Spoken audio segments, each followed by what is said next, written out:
friends. If you don't have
Hey guys, happy Sunday. Welcome back to another Gorilla with a Brush stream. We're still working on our Celtic Bust Paint-Along, so that's what we're going to be painting today. As usual, I'll front load a few minutes before we get started painting so that people can arrive here. I see Heath is here in the chat room. Good old reliable Heath, thanks for stopping by. Jesse is also here, and he said, your intro slide is a stark reminder of how far I have to go to become an accomplished painter. LOL. You know, it's kind of funny. I was actually thinking the other day. I was on Twitter, and somebody was doing one of those posts that, you know, an encouraging post about, you know, don't compare yourself to other painters. And I believe I was commenting on the thread too of, you know, we're all on this painting journey. You know, none of us ever really reaches the end of our journey. We're always learning, always getting better, and you know, don't compare. My wife has this quote from somebody she likes. I can't remember her name off the top of my head, but something along the lines of, don't compare your beginning to somebody else's middle, like that kind of idea. But there was a thought that crossed my mind while I was reading and tweeting on those threads that, you know, every so often, or like, you know, the idea that you compare yourself to yourself. So you look at the models that you've painted in the past, try to improve on that, get better, do something better in the future, you know, apply what you've learned to get better. But like every so often there's those models that I've painted in the past that also kind of mock me. Like I look at something I painted and I kind of like, I'm not actually sure how I did that, and I don't know if I could replicate it again. That might actually be better than what I feel like I can currently produce. It's a funny feeling. I kind of feel like that with that wolf, that like samurai ninja wolf kind of thing. Like when I finished that, I was super proud of it, and I'm not quite sure some of the bits of that, whether I feel like I can replicate them or not. And I feel like that a little bit when I'm working on these busts where, you know, I really quite like how, you know, how they turned out. And now as I'm trying to replicate exactly what I did, like I find that I'm dissatisfied sometimes with parts of what I'm trying to replicate on them. But yeah, we're working our way through it. It's just funny. So I'll show real quick. This is what we're working towards, is the Hamish and the William Wallace busts. This is where we're at the moment. So we got through the flesh tones, and we did the tartan. And these, for whatever reason, well, not really for whatever reason, I overglazed a little bit on some of the spots with the darker color, but the tartans came out a lot more muted on the ones we were doing, which is fine. I mean, it still looks good. In fact, it might even look a little more realistic compared to you know, some of the sample pictures, but take that back. But still, I think it still looks pretty good. It's a little more muted, a little darker, a little more tied in together, whereas this one's got a little bit more highlight discrepancy between the raises and stuff. So I'm just going to say, you know, this was taken on a good Scottish afternoon where it was completely not sunny. The rain was falling straight down, well, slightly to the side, like, if you know the quote. And so there's just not as much sunlight to bring out the highlights. That's what we'll pretend. So before we get back into painting those, just a couple updates. More sweaty, dirty. Exactly. I am back to painting some Atlantis Miniatures Dwarfs, which is very exciting for me. I was really eager to get back into this project. So just show you a couple things I've been working on. So this is their Gladiator model. Did some geometric tattoos on his shoulder, a little bit on his arm.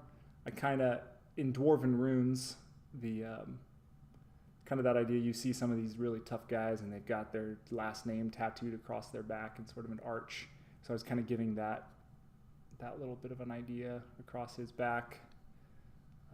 But yeah, super tough guy. One of the things I love about this model, I think it's probably really hard to see, but he's got a ball and chain weapon. So he's got like a big chain that he's holding. At the end of it is a chain or a ball, but it's actually a fist.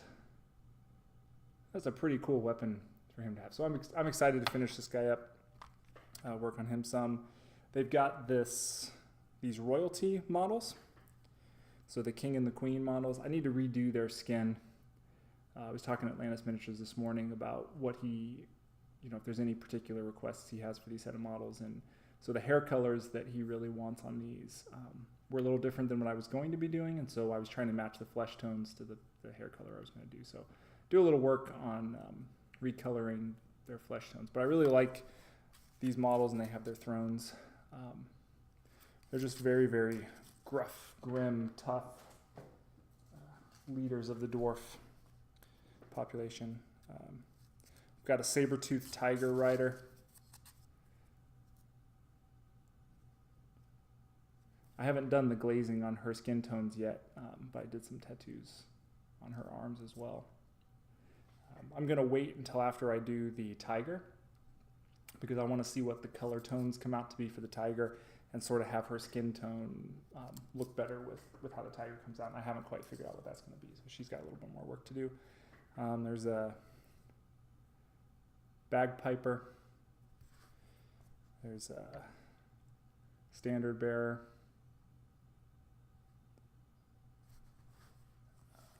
And I think the last one I'm working on right now, there's like a farmer. So with him, I was trying to go with a golden tanned, like really tanned skin tone, like he's been outside working the fields his whole life, gave him a bunch of liver spots or sunspots on his skin. So he's got a fun little model. Don't really often get to paint those civilian type characters. Like I did the mother and child in the last batch, and she had kind of a cool dress with flowers on it and things. I don't get to paint a lot of models like that, so it's been kind of fun to work on this line that has some civilians in it as well. There's also a secret model of the Atlantis Miniatures group that I'm painting that is actually no longer available. It was a limited edition Kickstarter exclusive model when they first launched their Kickstarter. And I haven't decided what I'm going to do with it yet. So I'm either going to donate it to Atlantis Miniatures so they can do a competition giving away a painted model. I will do a competition giving away the painted model, or I will bring it with me to PAX Unplugged. I'm going to go there later this year. Blues Light, who pops in here every so often, he and I are going to meet up there, hang out, have a good weekend. I'm going to hang out with anybody else who's there. If you're planning on going to PAX Unplugged, or if you were thinking about going but you're not sure, and maybe you'd like to see me, meet me in person, talk painting, play some games, do whatever, I'll be there. So that can be fun. So, but Zach, Blues Light Painting, had posted the other day that he wants to do some kind of painting giveaway when he gets to PAX. And I think that would be really cool too. What might be neat is bring along 2 or 3 painted models in boxes, and the first 3 people who find me and have, like, say, the code word off of Twitter or something like that get the models, something like that. Or maybe I'll do a giveaway for people who are going to be there going up to it, and you just got to find me there. How will you find me? Well, obviously you kind of know what I look like, but you also might see me. I might be wearing one of my Cafe Press gear equipment. cafepress.com/gorilla-with-a-brush. So all sorts of cool stuff if you're interested in getting any of those. 100% of the profits that I get goes to charity, so it's a good cause. Speaking of, Jesse got one of the dice bags, and he said that he just got it and he loves that thing. I knew you would. They're really, really well made by Grayed Out Productions, really high quality. I got mine over here. Really, really cool. These things can hold an insane amount of dice. I think I was telling you last time, it's not even half full, and it has like 100 dice in it. And still has room for a tape measure and some tokens and things like that for gaming. So really, really cool. So last thing I'll say here before we get back into painting is there are only 3 of them left.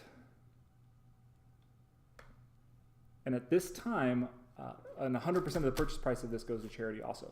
But at this time, I do not plan on ordering any more. So these are the last 3 that will possibly ever be sold. Certainly not for the next couple of years. I doubt that I will be making any more of these. So if you're at all on the fence about it, please contact me. Again, 100% of the purchase price of this goes to charity. So let's get back into the busts. Negative Ghost Rider. You got his dice bag as well. This is Jay. Nice to see you, Jay. I like the name.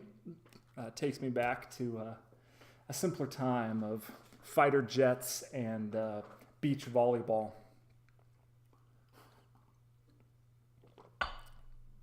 Let me show you this too that I did. I was able to get a chance to prep the plinths that I'm going to be putting them on. So just to kind of give you an idea, these are from Dragon Forge, really high quality resin plinths, and then I just have a peg in them. That's the size of the hole that I drilled. So these are going to get stuck on there. The one I can go ahead and put the two that I have done on these, but I don't want to be handling the painted base a bunch. And since right now we're kind of going back and forth between the sample models and the ones we're working on, I'm not going to mount them yet. We'll do that later. Anyway, let's get back to painting.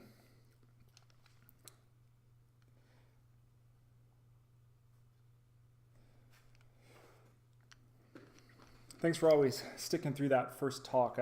When I first go live, there's always like emails get sent out and then there's tweets, and so some people don't see them every so often. So I like to give a little bit of time for people to find the stream before we get started so we can all jump in together. Plus, I always have fun announcements and things to show off. So I appreciate you guys bearing with me.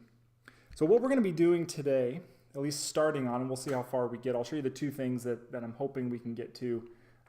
I'm going to be starting on the leather armor that's here. And so we can kind of look in the reference picture. This one, it's a little bit torn up. It's a little more solid, I think, on the other picture. Might be kind of torn up too. But it's basically those leather pieces that are on his chest. I believe they're also on Hamish too. Yeah, so Hamish has them. They look more like felt in that picture. Anyway, that's what we're doing. Doing these rectangular pieces on their chest. And then if we have time, we'll also start working on the shirt that has kind of like that corduroy texture on it. That's underneath. So we'll start with the rectangular sections. All right, so first things first, I got to check my color lists that I did this. Oh, speaking of colors, so Atlantis Miniatures for the dwarves wants me to do more dwarves in the really dark red hair that I did, the one that has the shield that has the Atlantis Miniatures logo on it. And that's the first time I've ever done that red hair color, and I was just messing around and trying things out. I don't have the color recipe for it, and now he wants me to duplicate it. So that's going to be a fun time trying to figure out what I did. Speaking of looking backwards and having models you painted, you don't know how you do it anymore. I don't know how I did that hair, so I'm gonna have to figure that out. So we're gonna base coat this. We already base coated it last time actually, with US dark brown and black. That's the last thing we finished with. So SS camo red brown.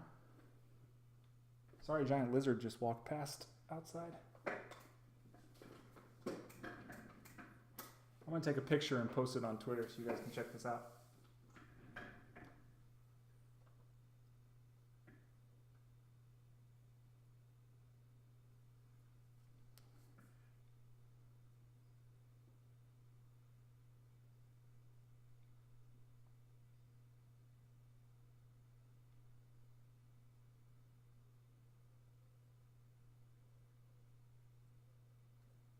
All right, I just posted that if you guys want to check that out.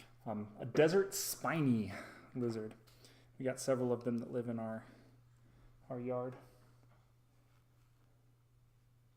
That particular one, I'm pretty sure that's the one my wife named Gus Gus. All right, so we go with SS Camo Red Brown. I pre-shook all my paints pretty well before we started. So this is just kind of a mid-tone brown. It has a tiny bit of red in it if you're looking for something that's similar. Well, I mean, not quite Godzilla size, but so not counting his tail, that's hard to exactly say. He's probably 8 to 10 inches long, probably 8 inches long, and then probably another 6 inches tail. So when he's completely stretched out, he's a good foot long.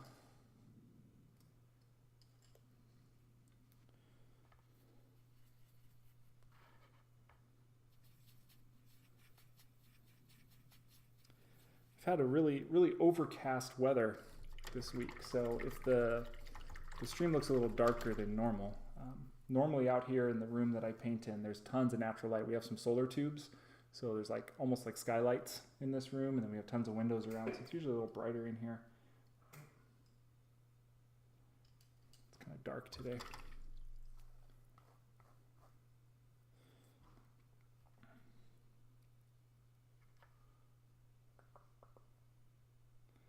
All right, now when I'm doing this on the leather parts, the nice thing is you don't have to be too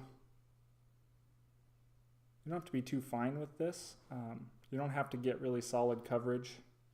In fact, it's kind of nice to make it a little splotchy. And as we layer up, we're just going to kind of continue with that, which builds up a little bit of that texture that's underneath our paint layer. And we glaze over that, some of that texture, that visual texture will remain. It'll make it look more natural, not so perfect blends, because that's not really what we want for this look. We're not going for a nice smooth non-metallic metal or anything like that.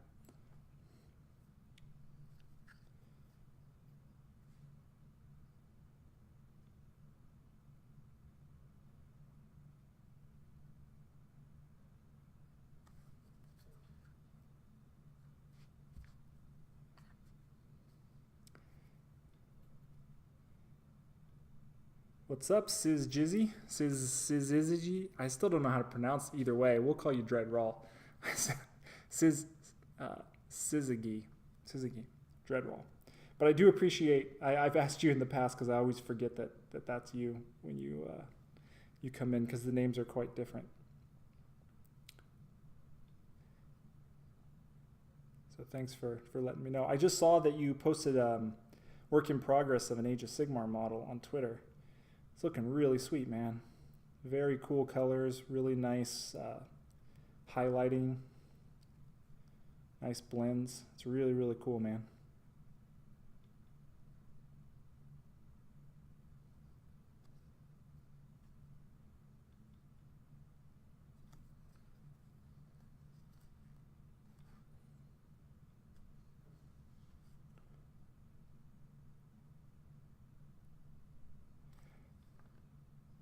It's funny, painting up these busts always makes me want to quote things from Braveheart, like, this must be a fine stream. It's attracted the finest of people, whatever, something like that. The Irishman, when he's commenting about the battle, it's attracted the finest of people. So I must be doing something right if all you cool guys and girls are here hanging out with me.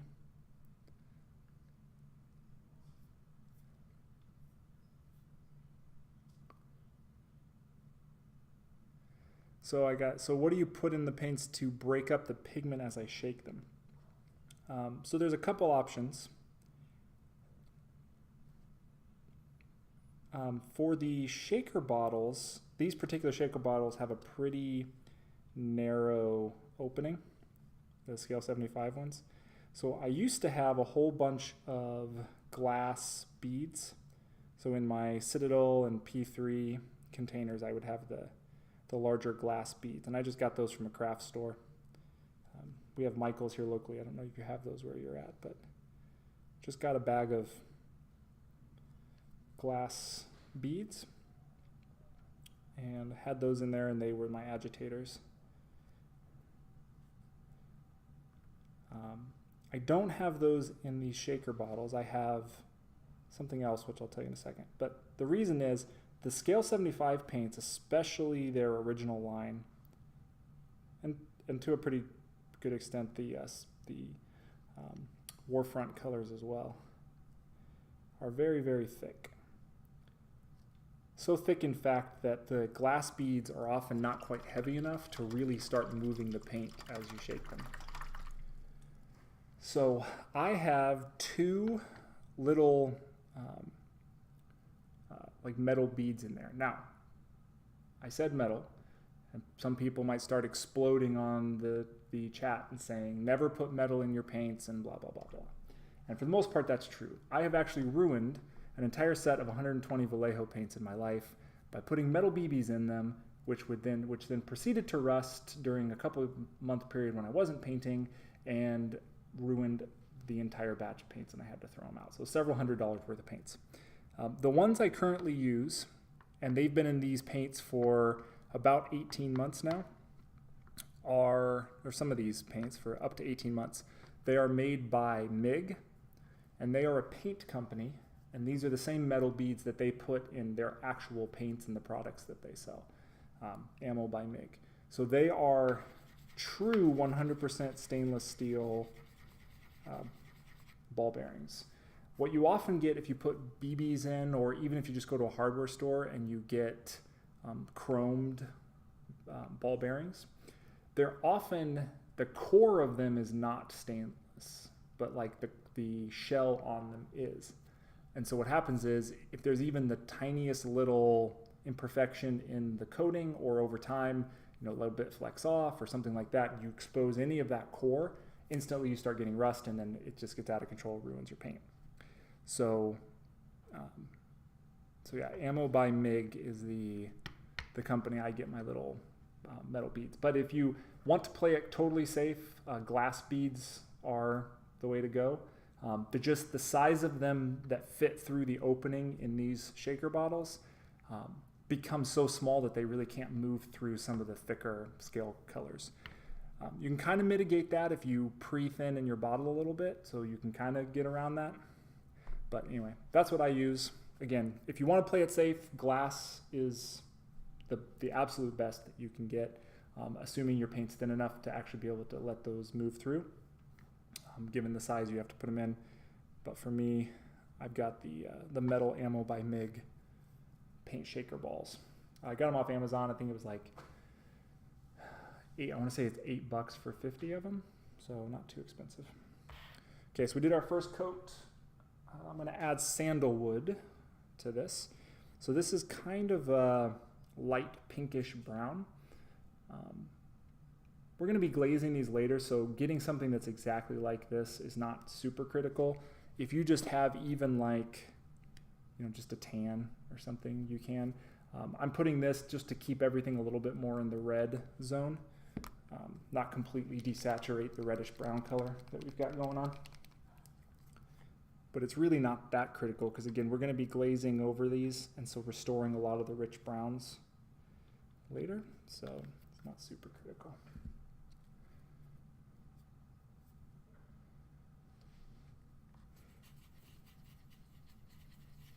Thanks, Heath. I haven't clicked on the link, but that looks like the right type of product. And like I said, I've had, like, usually what you'll find is if they're rusting, you'll end up seeing a spot that starts to develop at the bottom, where you actually see the rust starting to just like create a giant pocket in your paint. And so this is one of the colors, I'm sure, that I've had for the 18 months. You can see I don't have any of that, and it has 2 of those metal shaker balls in it. So I haven't experienced any rusting with those products. Make sure you're getting the authentic ones. Get ones that say they're supplied by MIG if possible. You don't want anybody who ends up sending you knockoffs or something like that, because then those could be problematic. So again, I got the lighter color. I'm not worrying about having a particularly clean application of this. in a sense that I'm not trying to get smooth finishes. So I'm almost purposely applying it in sort of a splotchy manner.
Yeah, I saw a comment earlier about the solar tubes, about how much light they let in, and one of the things that drew us to this house, we bought this house a little over 2 years ago.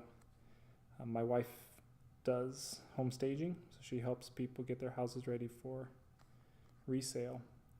And when she was helping the couple who was selling this house, she really just totally fell in love with this house, which is saying something considering she's in and out of houses that are for sale all the time. She really just fell in love with this one, and so we didn't have any plans at the time of moving, but I guess when you find your dream house, that's the best time to move. But one of the things that we really like about it is that it actually has 7 solar tubes throughout the house. So there's 2 in this main room, there's 2 in the next main room over, there's 1 in our master closet, there is 1 in the main hallway back to the other bedrooms, and there's 1 in the guest bathroom. If that adds up to 7, I think that's all of them. And coupled with a lot of windows in the house, basically all during the day, you don't have to turn on any lights throughout the house. You just get all natural light throughout the entire house. It's really, really nice.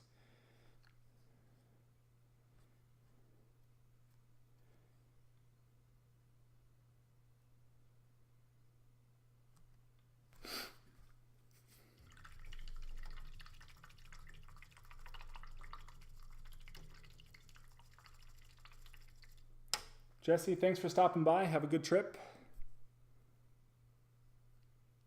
Yeah, people, people who come to our house will often say that. Like, they keep coming out of the bathroom like, I was trying to turn off the light, but I couldn't find the right light switch. Like, well, that's just because that's not an actual light. That's a solar tube.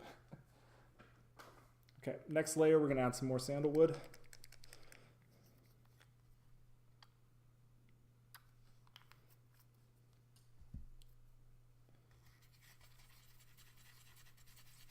Again, if you don't have something that's quite that color, just use an off-white, or you can even do a little bit of an off-white and a little bit of a lighter brown. Kind of mix those together, but the main point is that we're just lightening it to create layers of texture, visual texture. I would say that, visual texture, because even though you can paint it on splotchy, you're not really creating that much of an actual texture like you would if you have textured paint or something like oil paints where they actually have brush strokes that are 3D. You don't really get that on the miniature that much. Generally, our paint is way too thin to create true texture. It's really just more texture your eyes see, more so than something you would feel if you were to touch the mini.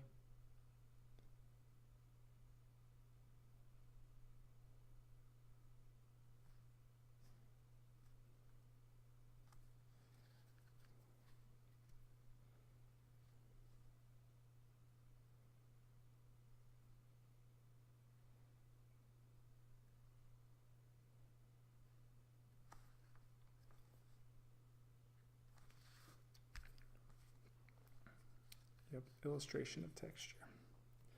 So Heath, were you happy with the World Cup final today? Did you enjoy it? Or was it a little anticlimactic given the month-long build-up to it?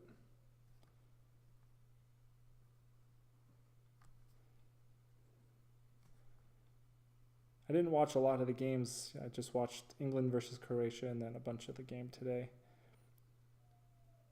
And I'll hand it to Croatia. They seem to really have a good strategy in playing, that they really kept the pressure up on the other team. They just were attacking the whole game. But I don't know if it's just a matter of not having some of the super high-end skill players that some other teams have or what, but they just seemed to have a hard time scoring, having that pressure that they were putting on pay off for them. Their time of possession was certainly way above.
I'm sure France versus England would have been a kind of a pretty chippy game. I'm going to guess that they don't get along super well in terms of international play. I would guess they're probably pretty big rivals.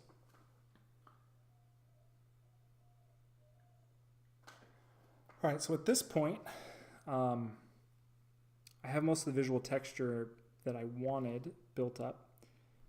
What I'm going to do is, as I have done in some past projects, is I'm going to add some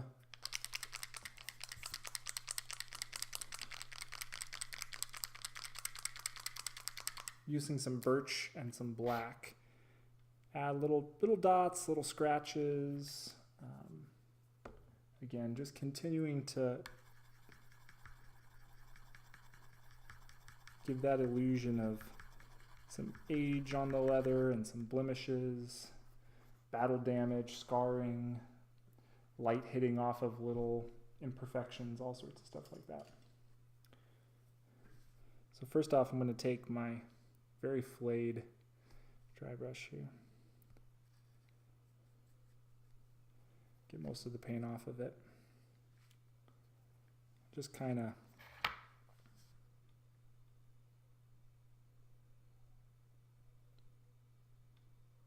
sort of tap.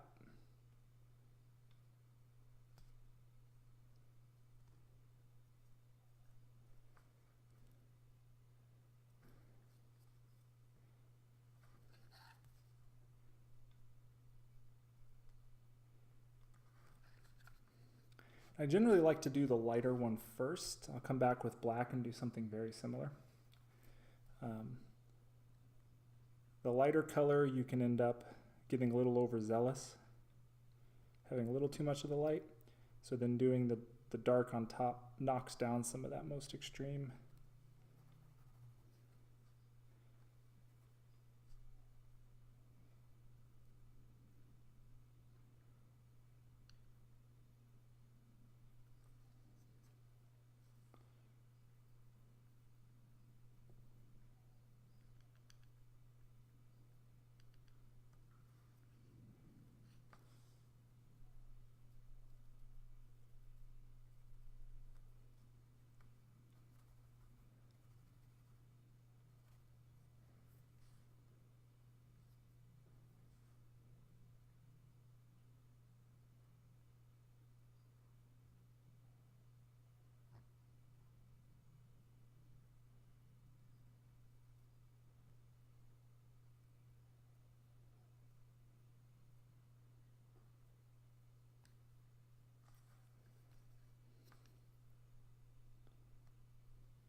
Get a little black.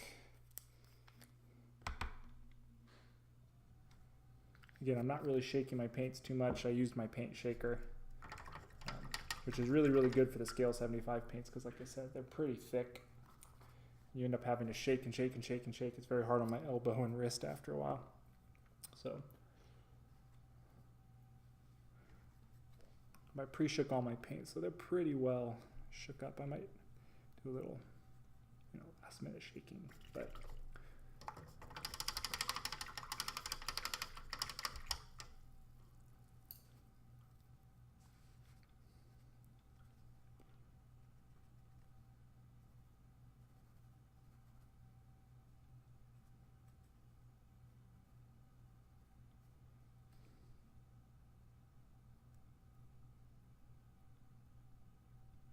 again, I'm just doing the same thing I just did, just using the black.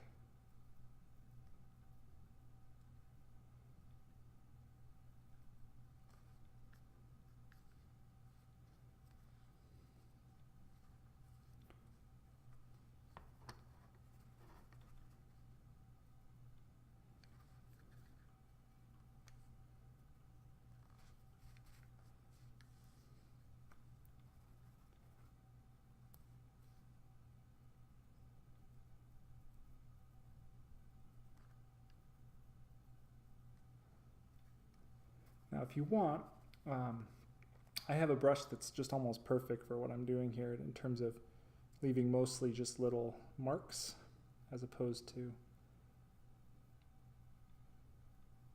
like really something like a big dry brush might do. However, that being said, this is a perfect candidate for an opportunity to do some dry brushing if that's your thing. If you were to basically just dry brush this surface, the results will be fairly similar.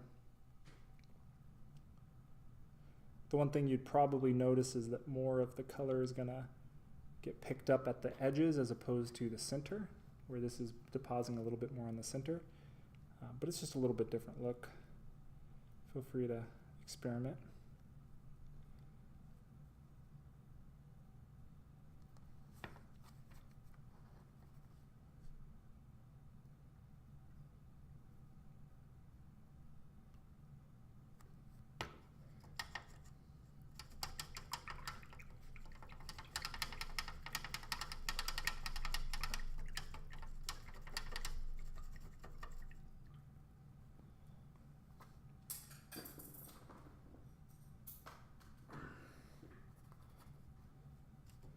I guess with all the advertising, the one thing I didn't say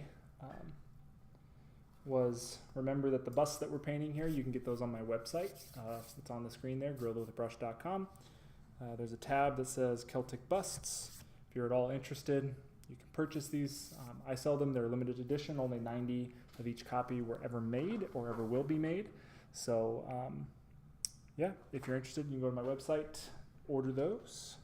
You can also send me a message on social media, and I can send you an invoice as well if you prefer that, as opposed to ordering through the website. All right, up next, we are going to do some glazing. So I messed around when I did these the first time to try to find the right color of what I wanted.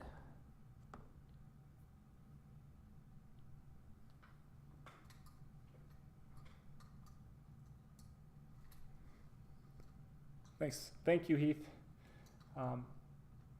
You'll be pleased to know that by the way, Mr. Heath, that my painting table looks just as clean as you would expect it to, which means that I can never find any paints that I need when I need them.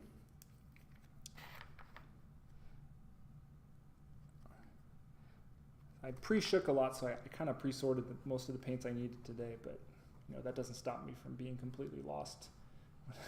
I just don't see the color I need.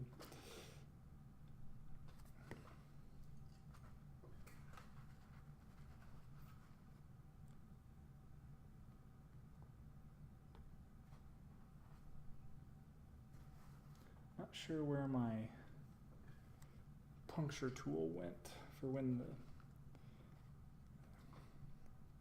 paint is starting to get clogged. But All right, so we got some brown leather. This is a little bit of a reddish tint leather too, but it's a little darker than that SS Camel Red Brown that we were using before. But again, if you don't have the same variety of colors that I have, you can use any like fairly darker brown. If you want to add a little red into it, that's fine. Something like P3's Battlefield Brown is a nice darker brown. It doesn't have any red undertone, but you can add a little red to it if you want. So we have some of that brown leather, some ink tints chestnut. So this is the ink that Scale Color makes, the ink tints line. So this is their ink line.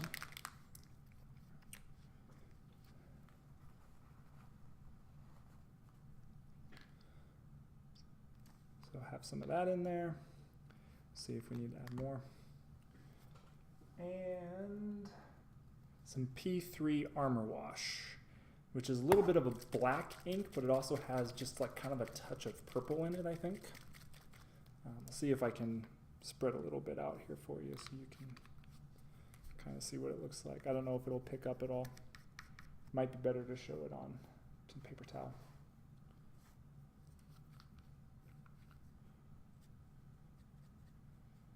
So it's almost black. It looks black on the screen. It does have just a touch of a purple to it. A couple drops of that. Now, it's a common question that comes up a lot on forums and stuff, especially beginners, because they'll see companies advertise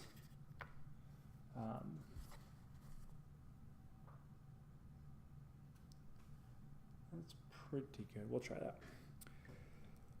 They see different manufacturers will have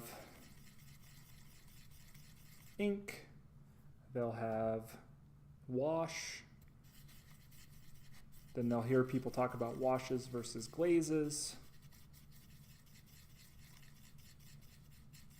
And it's a little bit confusing sometimes, especially because not everyone quite uses those words in the same way.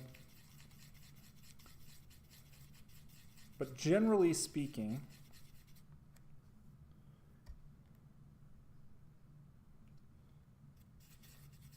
inks are really just kind of almost pure liquid pigment.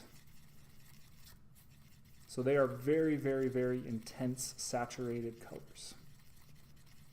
They don't have a lot of the same binders and mediums and other things in them that paint will do, that paint has. It's really just like liquid pigment, which makes them really good for changing the saturation levels of paint. So let's say you have a red, but it just doesn't quite have that red punch that you want. You want a brighter red. You can add red ink to that red, which will increase the saturation level. Some people will paint the ink right back over paint. So you've done some red, you've done a little highlighting, a little shading, paint the ink right over the top of that. It gives you a really saturated coat above it. You can also sort of almost make your own paints with the ink. So if you mix it with just mixing medium, P3 has their mixing medium, Games Workshop has their Lamian medium, I believe they call it. So you can mix the ink with that, maybe just to touch a little of water. That medium is essentially what they add the pigments to and to create the paint. So it's just paint without any of the pigments, any of the coloration to it. So you can add the ink to that. That can help it perform a little bit more like a normal paint, or if you are really doing glazing or anything with it, if you mix it with a little bit of the medium, it helps bind everything together. It gives you a more even finish sometimes, even when you're thinning it way down. And then in terms of washes versus glazes, so washes will generally have a little bit more stuff in them. So they've got some other kind of medium that's added to them, generally speaking. Mostly, I think it's stuff that will break up the surface tension to help the paint run down into the crevices of stuff. So the washes are something that when you paint over, they're meant to collect in the recesses of your model, so that it gives you instant shading. So it helps to create differentiations between the shadows and the raised areas without you actually having to physically paint all those in. You can do glazing with something that's called a wash. You can do it with something that's just a paint. You can do glazing with inks. Glazing is really just the process of using these to tint the color below it. You're not really intending to have things be like running down into the recesses to create those shadows. You're just painting over an entire painted surface, previously painted surface, and you are trying to tint the color that's underneath it. And so that's the difference between it, but there's not really, I mean, there's different consistencies of paint and stuff that tend to work with those, but glazes aren't really like a type of paint, like you'll see differences between inks and washes, but it's more a technique of how you're using the paint or the wash or whatever. So speaking of, I'm going to be doing some glazing here with this. So this is certainly thin enough that you could be doing washes, but I want it to be more controlled. So in that case, rather than dip my paintbrush and then go right onto the model, which gets a ton of the paint on there, which gives it enough to run, I'm always tapping the paper towel. So I get most of the paint off, which allows me to control the paint much more. And so my main goal here is to just paint over in a very controlled way the spots that we've painted and start to restore the rich brown tone of the leather.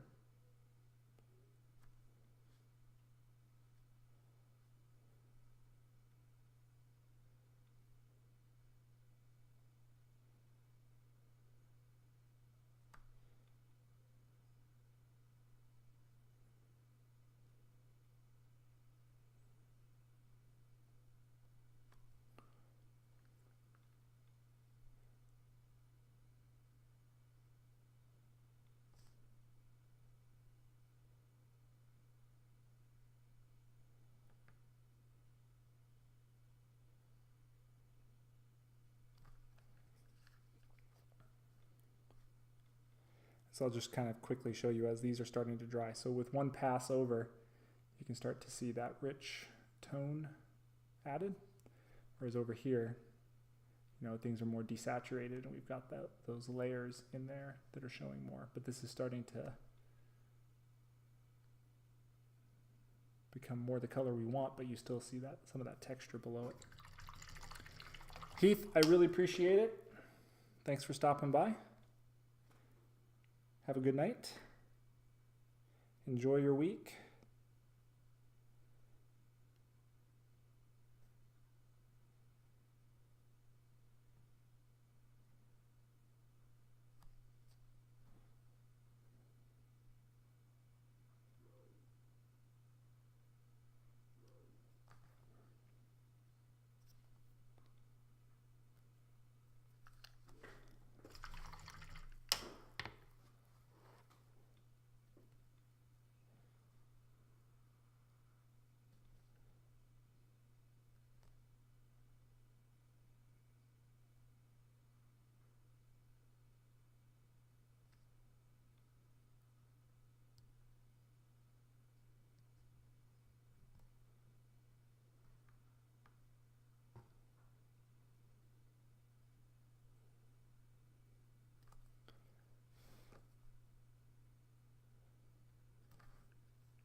I'm going to do a few more passes on this, but what I'm going to do is I'm going to start focusing more on areas that should be getting a little bit more shadowed. There's not too much of this. Most of it's just kind of really out in the open, but like you'll see as it starts to get near where it's being overlapped by other things, we'll want that to be a little bit darker. So I'm going to start focusing on that as I go.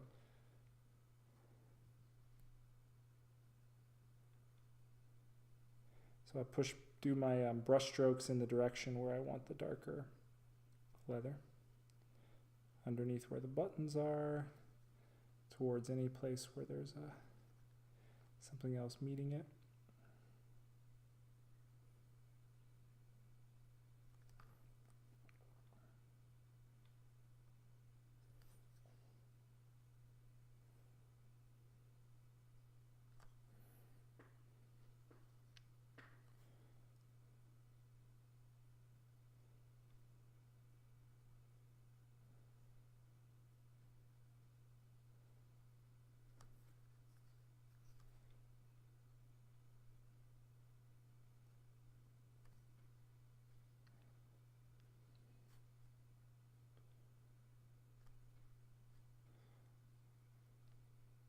Take this opportunity to give a little bit of a shout out to somebody I met on Twitter. Her handle is Ephemera. Pretty sure I'm saying that correctly. Ephemera, I think. She streams on Twitch as well. She's decided to just now start doing some streaming on miniature painting. Essentially, what she's doing is she's a pretty new miniature painter, so she's just kind of documenting her process of learning things and getting better. Did her first stream a couple days ago. I think she's going to be streaming on Fridays, it sounds like. Right now, her first stream was she was working through one of the Reaper how to paint kits and sets of directions and figuring things out there. So if you are one of those people who's a little newer to miniature painting and maybe some of the things that I'm doing are a little beyond where you're at the moment, you might want to check her stream out. Paint along with her maybe. Kind of watch what she's doing as she's trying to figure some of the same things out that you might be trying to figure out. And anyway, I thought I'd give her that shout out. Go give her some support if that's your thing.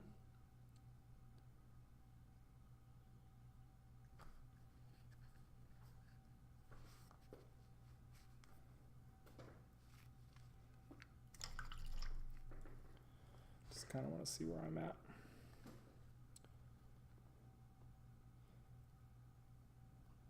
So I definitely ended up making this one a little bit darker. But again, that's okay. There can be some differences between the two. I think what I might have had was might have gone a little bit lighter with the sandalwood mix, and I probably was a little less heavy-handed with the black the previous time through.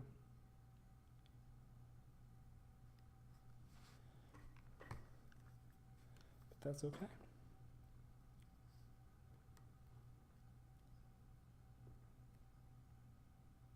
It's interesting, it's showing up much lighter on the camera. I think it's correcting for the very light face at the moment. It looks more like that in real life. So in fact, I'm getting pretty close to stopping with that part. What I'm going to do is actually mix up a much, much thinner version of this because I want to go one more pass. I'm not totally happy with the brown color that I have yet, but I don't want to go too much darker.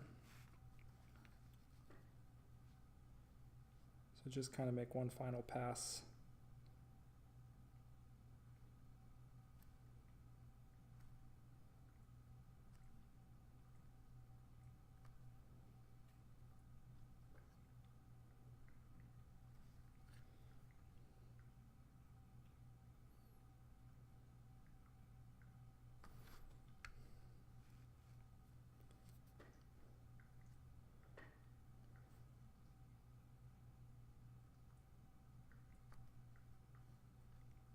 I'm going to also mention that, or remind you, that pretty much, unless it's already been spoken for or it's a commission or something, everything I sell is always for sale. Everything I sell. That's obvious. Everything I paint is always for sale. So if you like the busts that I'm working on and you want to purchase them, let me know. Either of these two sets. You know, maybe you're doing the bust paint along, or maybe you're going to order your own busts, and you would actually like not just these tutorials, but you'd actually like to have the real thing in your possession to look at and work off of. Could be a good thing. So just let me know if you're at all interested in that. This set here, the ones that are already done that we're working off of, so these have the numbered certificate. They are number 1 out of the 90 for each of them. So they are the first off the presses, and these ones I'm painting here are 2 out of 90. So these are the first 2 official sets with their certificate numbers. So if that's something that you care about as well. In fact, the first 5 of each ones are going to be reserved for ones that I paint and will be available for sale. So if you're at all interested in also future ones, maybe you want one where they have a certain pattern with the blue paint on their face. Maybe you want the blood splatter on them from battle or something like that. You can always let me know. I can paint some custom ones for you. Okay, so we've basically finished up that brown leather. Get this stuff out of my paint well before it dries.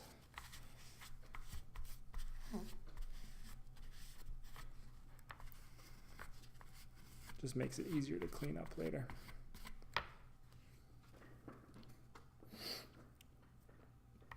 So what I'm going to do next to finish these up for sure is I'm going to take some camo yellow sand. This is just a touch lighter than the Iroko that I use a lot. This is just an off-white. If you just have any kind of darker tan color, this would be fine. But what I'm doing is, if you look at the pictures, this one shows it a little bit, but you see there's like a little bit of a highlight edge along, especially along the top edges. Can't quite see it as well in that, but in the Hamish pictures you really start to see that there's kind of an edge to those. Helps to distinguish each of the plates, each of the pieces of cloth or leather. And so to kind of help get that same look, I'm going to do a very, very light dry brushing of this camo yellow sand.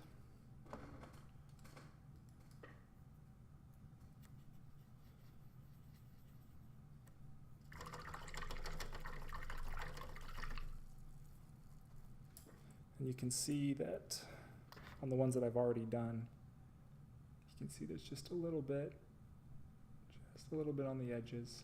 Very, very light, but to kind of give definition to each of those squares, rectangles. And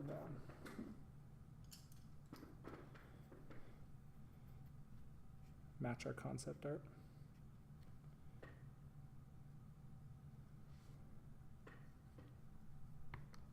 So again, get most of the paint off.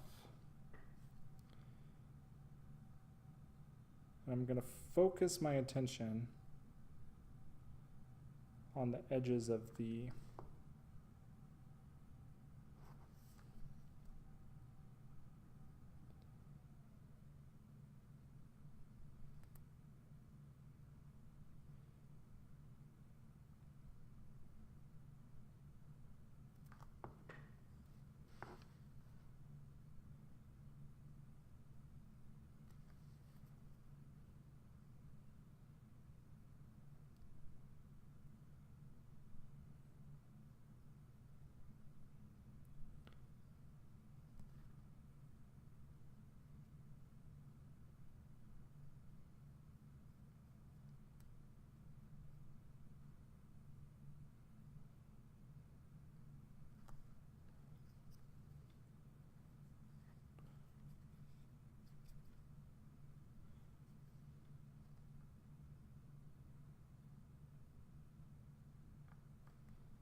There we go. Just a bit of a light touch along the edges.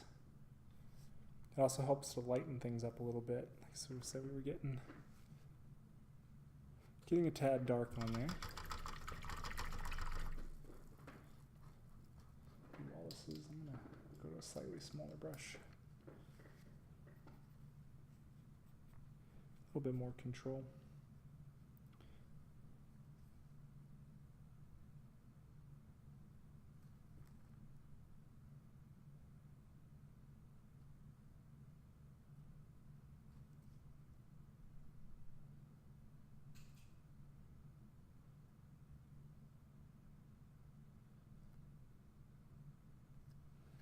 This is kind of halfway between an edge highlight and a dry brush.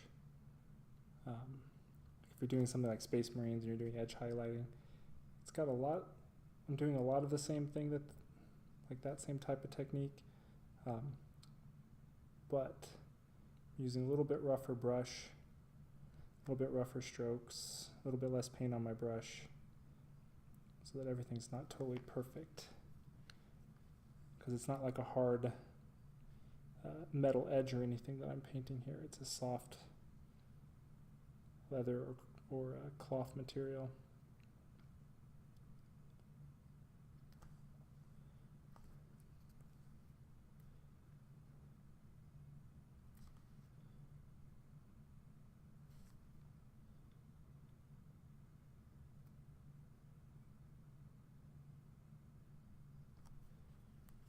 And there we go. Eventually we'll come back and we'll paint the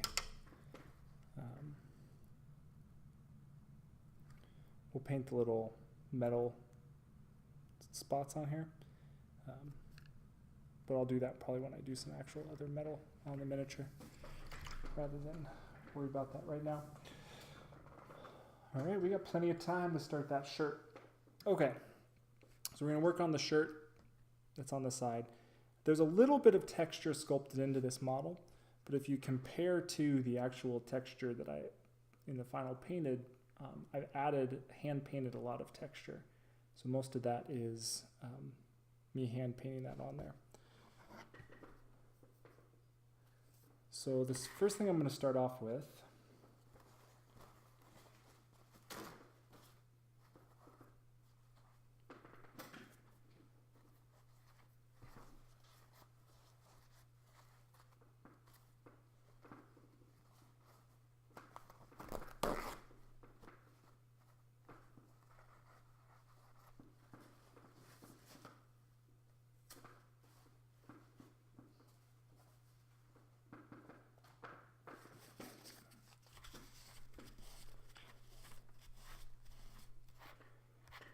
So I'm going to use Arabic Shadow.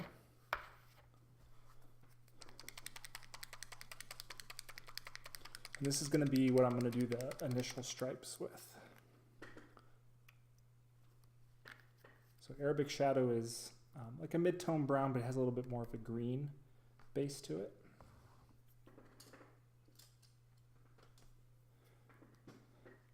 It's kind of similar to the old GW Snakebite leather, just a little bit. So whatever the new equivalent to that is would probably be most similar.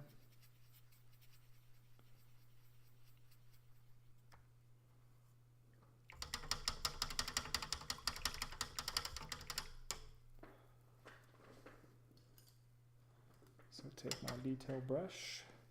Now you'll notice what I did is I kind of tried to capture some motion with this. So I didn't just do straight lines, had them sort of coming off the shoulder and then a little bit of a movement to it. So I'm going to mimic that same kind of approach. And really just however you paint the first line is just going to be kind of a guide for how the rest of it's going to go. So try to get a little bit of a feeling for the motion of the shirt.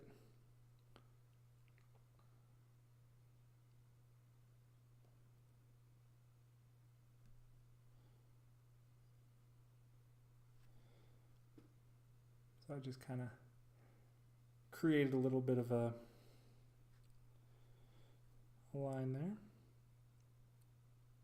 Now I'm just going to follow that same basic pattern, trying it the best that I can.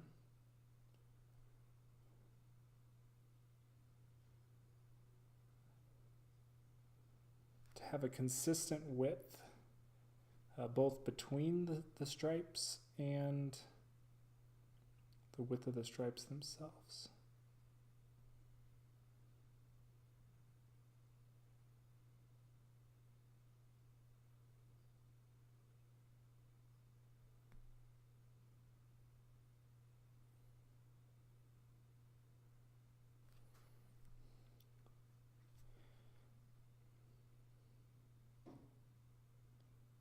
Now when you're doing this, if you're trying to do the same thing that I'm doing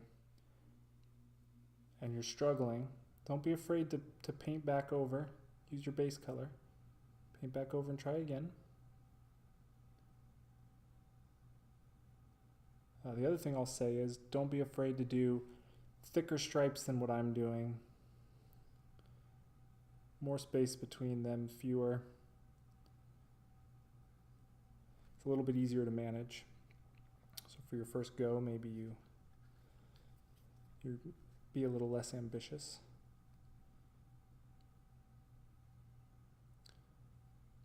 But my philosophy is always go for it.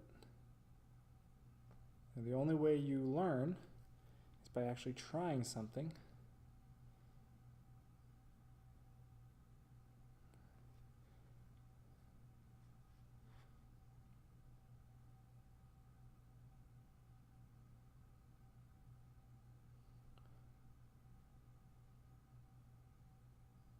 So if you've never done something like this before, but you want to, just do it.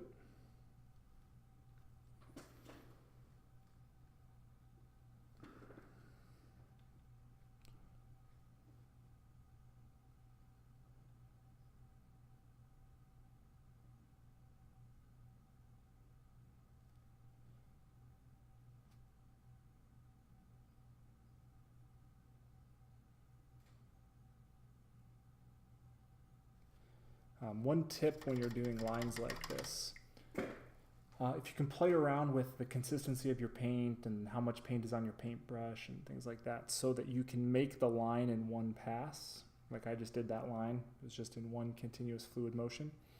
Anytime you're trying to paint stripes and you have to pick up your brush either to move your hand or to get more paint on your brush or anything like that, and then you go to continue the stripe, it's very, very difficult to pick up right where you left off. And of course, as I'm saying this, I just do exactly what I'm telling you to try to avoid.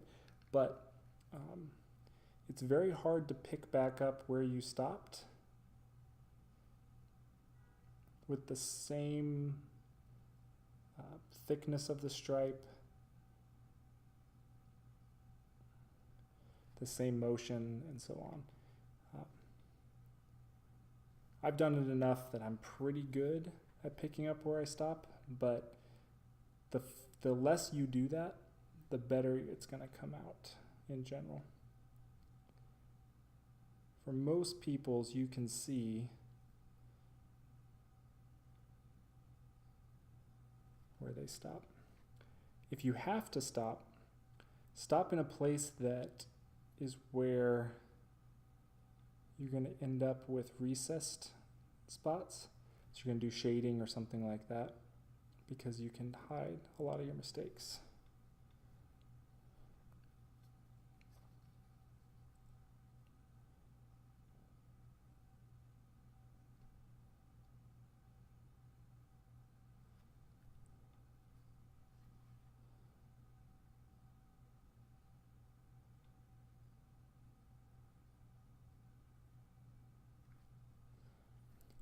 It's kind of funny how you're trying to explain something to somebody and you're like, don't do this. And then just that happens to be the time when you do exactly what you're saying not to do.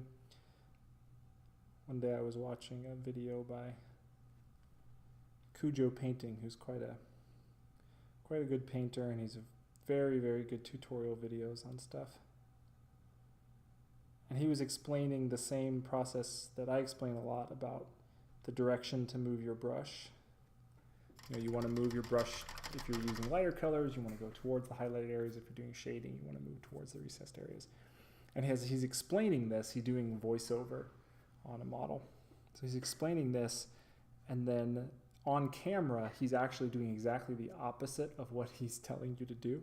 So he's like, and of course I'm messing this up as I'm explaining this, so essentially do exactly the opposite of what I'm doing right here. So it happens to all of us.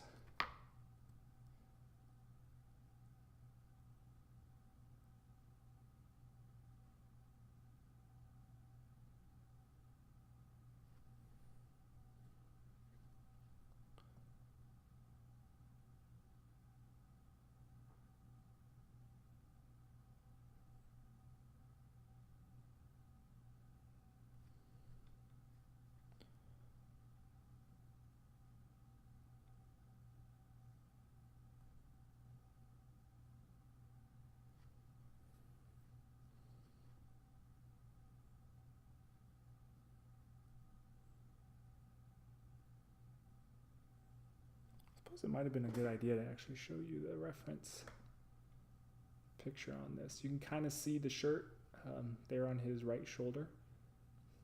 It has that lined texture in it. That one's a little bit far away to see it. Yeah, that's the main picture I'm pretty sure I was using to motivate this. You can kind of see that the stripes are coming off in a similar way to what we are doing them. You know, they're coming off the shoulder and running down the sleeve.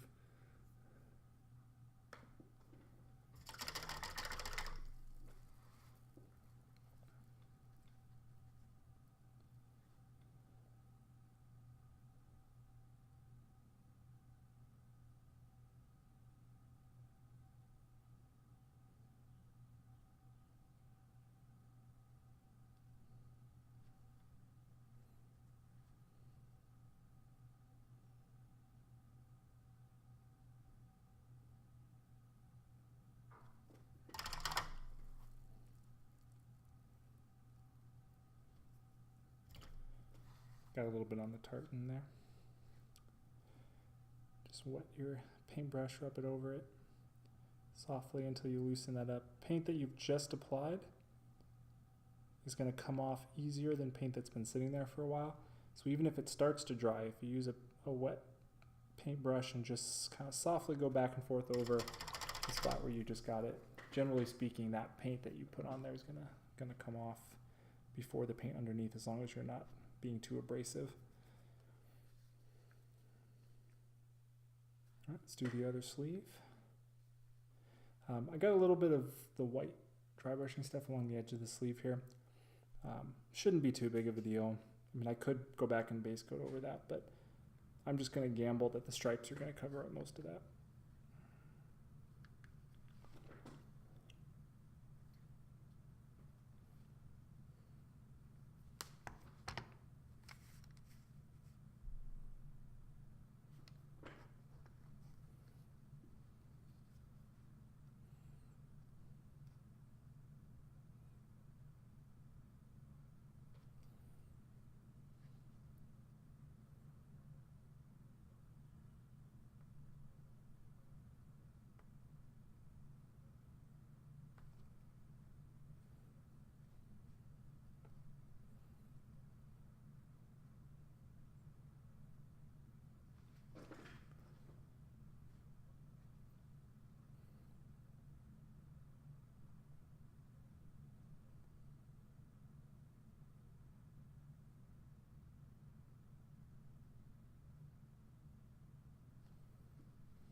For some reason I'm finding this shoulder a little bit harder to paint, for whatever reason, the angle or something.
There's no special magical reason why I'm switching back and forth between the sides I'm working on.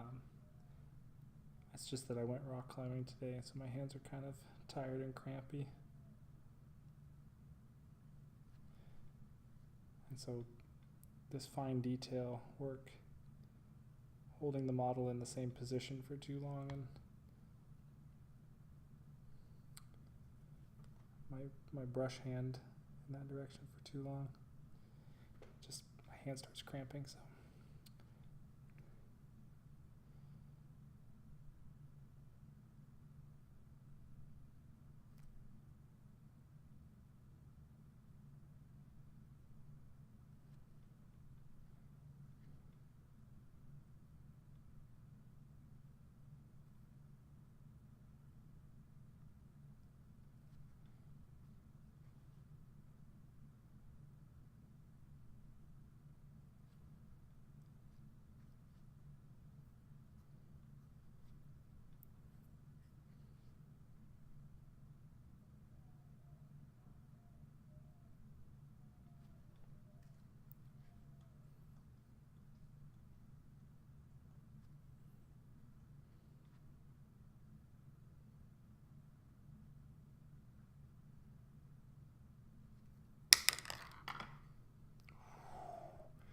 just saved getting paint on the brand new drill with a brush.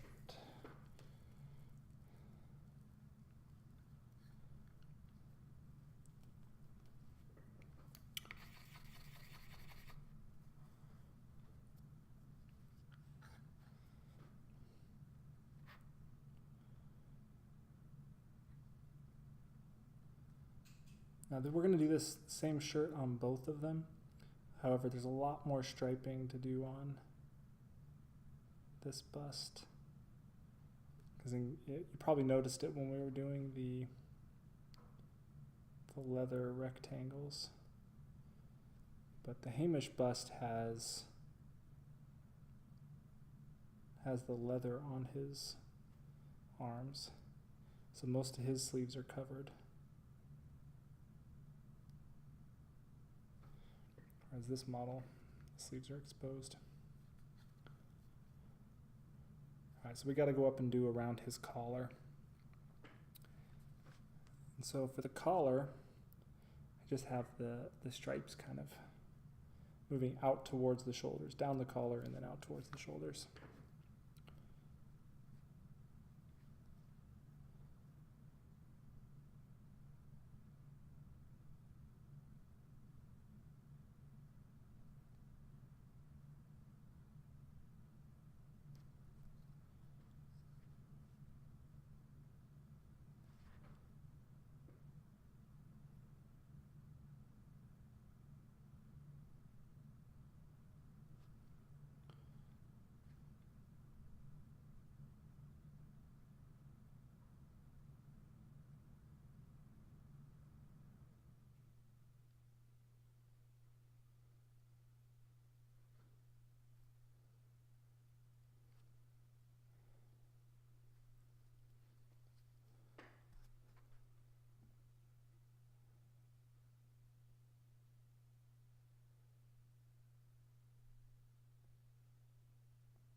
Just about done.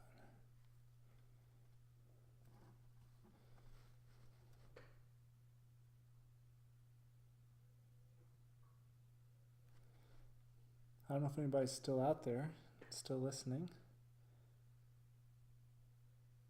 It's awful quiet in the chat room. Hopefully you're all just working on your own projects and just hanging out.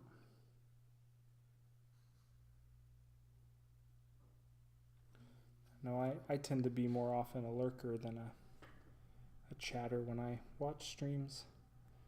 I like to put them on when I'm doing other things.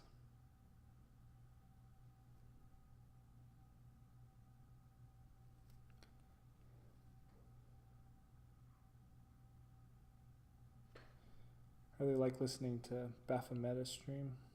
She streams video game playing. It's just fun to listen to. So put her on in the background when I'm working or something. All right, got him all based. Oh, stretch out the shoulder a little bit.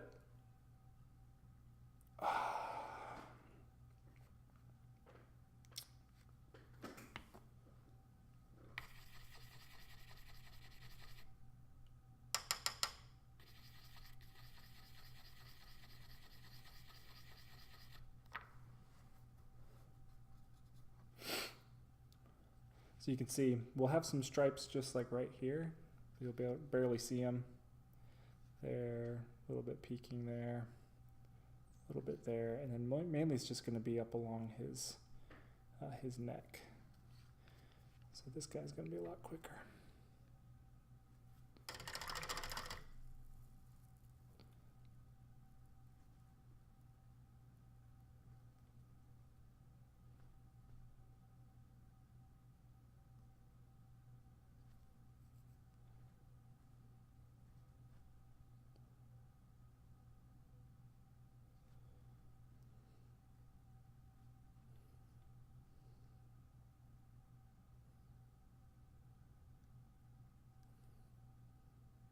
This axe manages to get itself in the way quite a bit.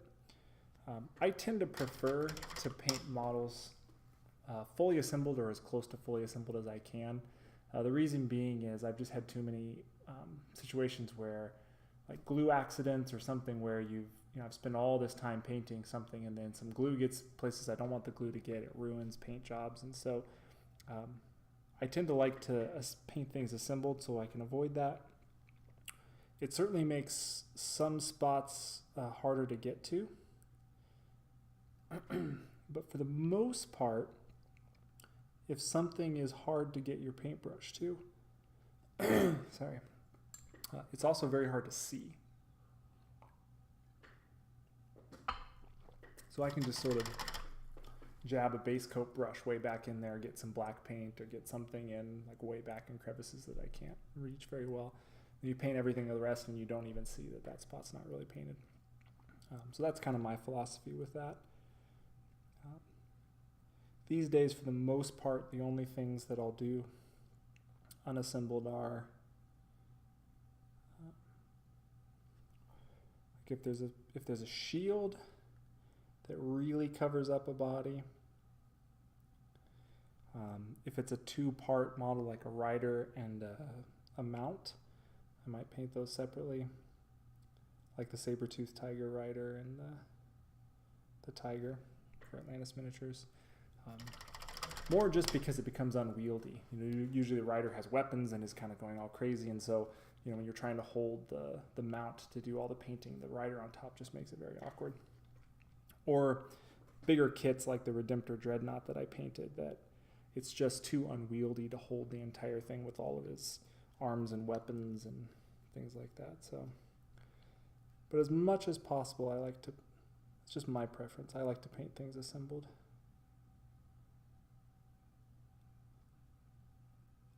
So for these busts in particular, the weapons attach, it's more or less clear where they go. There's kind of like a divot area where they sort of set into, like a little channel. But there's no pegs to get them exactly correct. So you can't just put glue in a little hole, slide the peg in there, and then it fastens into place. You really have to put paint on like a horizontal surface on the model and then set the weapon into it. And to me, that's just begging for glue to sort of seep down the model and ruin things. So I opted to go ahead and put the weapons on these before painting and live with some of the challenges that brings, just to reduce the risk of messing up the model after it's painted.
All right, base coats of the stripes are down.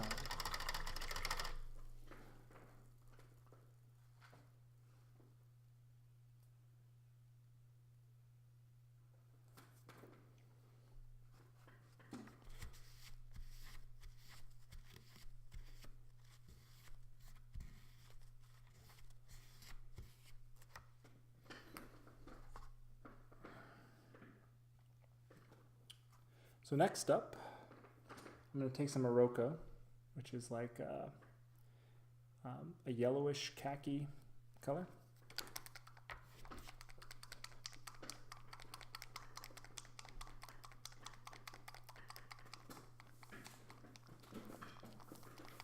And we're going to go back to those same stripes again. We're going to start to highlight them a little bit. So places where these stripes should be getting the most light, I'm going to hit those with a Morocco. This is a step that, again, if you're a little hesitant with getting the straight lines, maybe you had a hard time painting those lines straight. Now the thought of going back over them, at least parts of them with a lighter color, maybe makes you a little nervous. You can skip this step.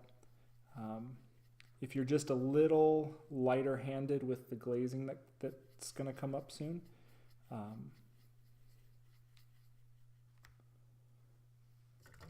you can just do a fewer glaze passes and then do more shading and kind of just use the shading to differentiate rather than doing shading and highlighting. But I'm going to go ahead and do this. So the spots that should be the lightest are along his shoulder, like the parts that kind of come up onto the top. And then he also has these like bumps up here. And then I'm going to reestablish along the bottom as well. So kind of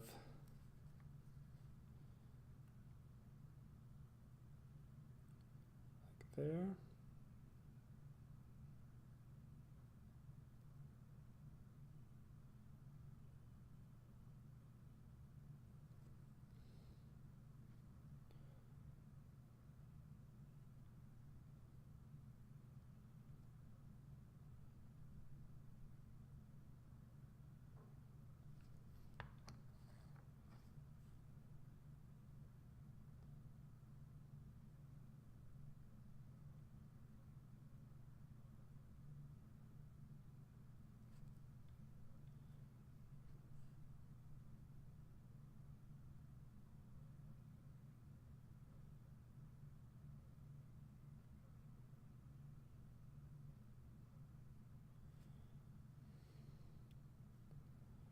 Along the bottom edge.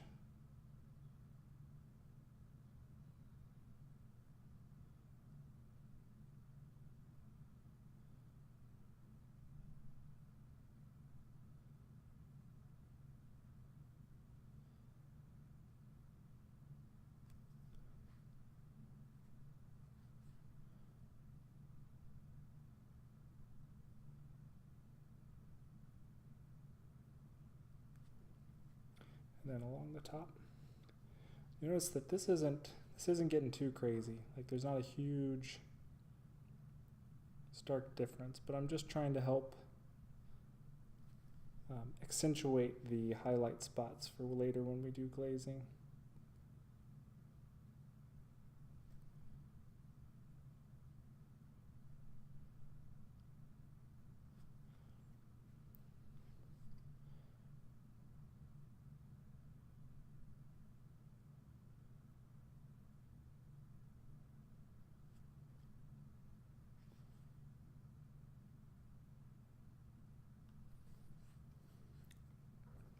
There we go. Kind of repeat on the other side.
And obviously around part of his neck, especially up near his collar.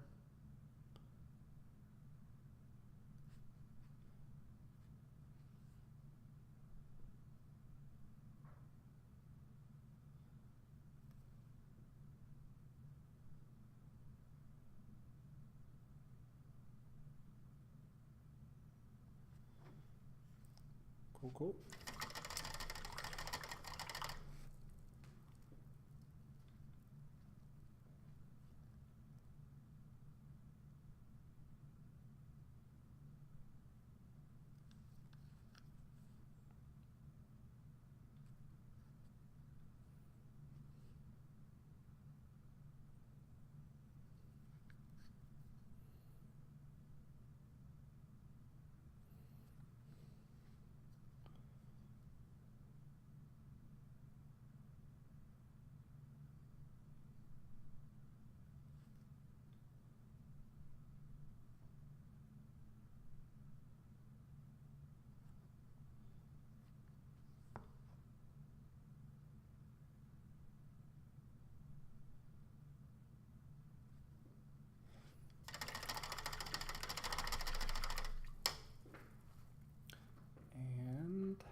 I'm going to use Mojave White, which is just a little bit of an off-white color. We're going to do this one more time.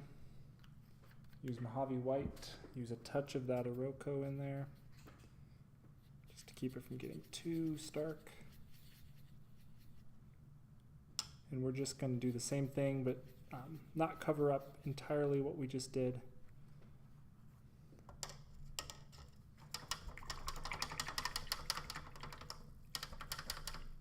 Hey, welcome, Sir Nexum. You are welcome to lurk. I'm glad you're here. We're working on the Celtic Busts. So this is the sample that I painted before. So I'm going through the steps of getting this model up to the same level or something similar. And then doing the same thing with the Hamish bust as well. So we're working on the rough shirt that they've got on their side. Doing some highlighting on that before we do glazing. Probably won't paint for too much longer. I usually only go for about 2 hours. We're getting near the 2-hour mark. I'm debating whether I'm going to try to finish these shirts. Maybe I will. Just go ahead and finish them off. My hand's cramping a little bit from rock climbing today, so don't know how much longer it can last, but the glazing is pretty easy, unlike the detail work we've been doing, so probably keep painting for a little bit.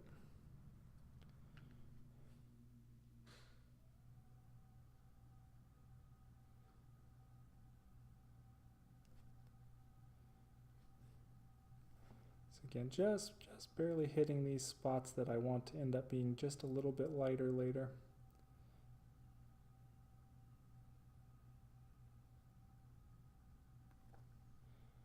And don't worry if they look like they stand out a little bit right now. As you guys have seen in the past, that glazing step's going to take care of a lot of that.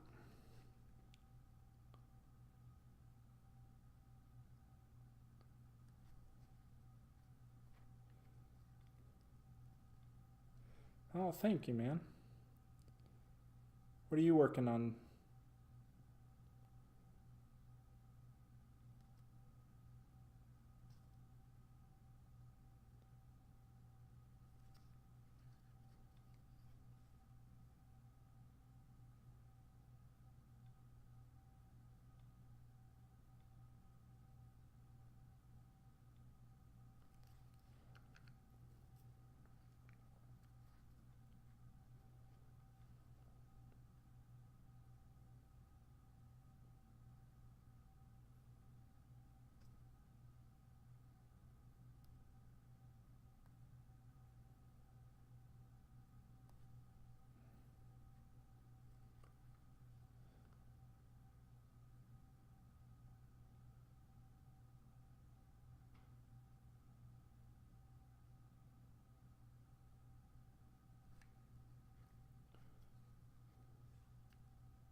Excel reports for work.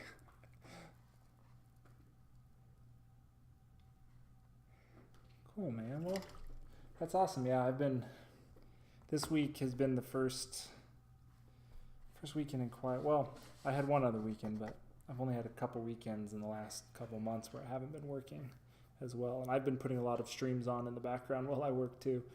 Put them up in a little corner while I'm doing stuff like you know, working on Excel spreadsheets or writing stuff for work.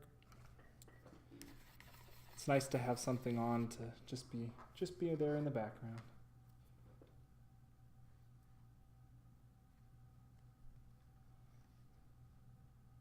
It's exciting about your hobby area, though.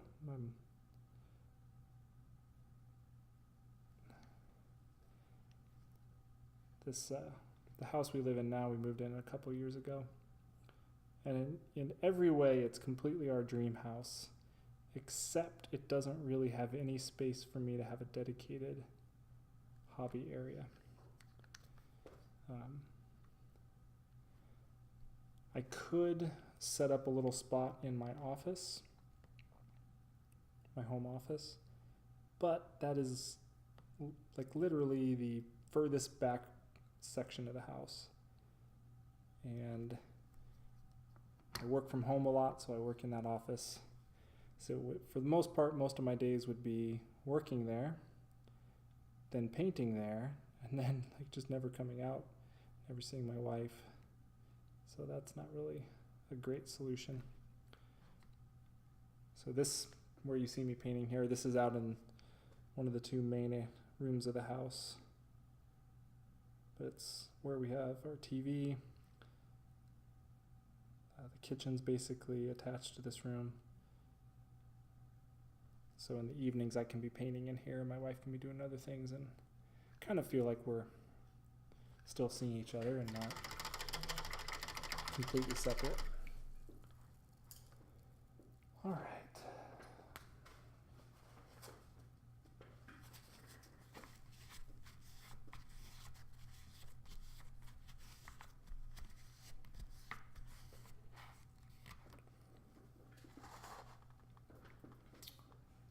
All right. One of my favorite colors, Dubai Brown, scale 75. Nice mid-tone brown. Very, very nice brown. This is my favorite brown in the scale line.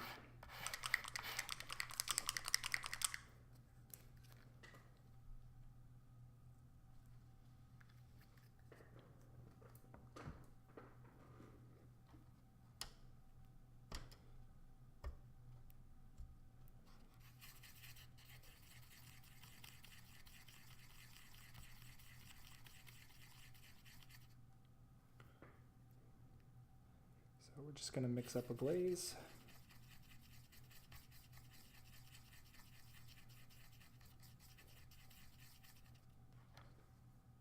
Showed this before, but how you test your consistency on this, or how I test the consistency. So as I'm mixing, I put a little bit on the paper towel and I see how it reacts. What I want is, I want it to get completely absorbed immediately and spread out very quickly. Then I also kind of test exactly how the color looks. The lighter the color starts to appear, the thinner it is. So just play around until you get really comfortable being able to gauge the right consistency. I was pretty close to being there, but the color looked a little dark.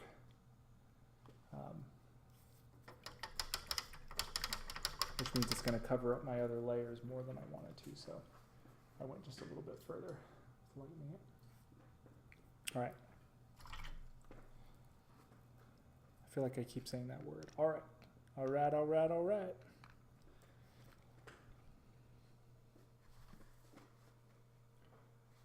So like normal with glazing, sorry, my nose itches quite a bit when something about streaming makes my nose itch. All right, again. So get some paint on the brush, tap the paper towel, and I'm just tinting the color.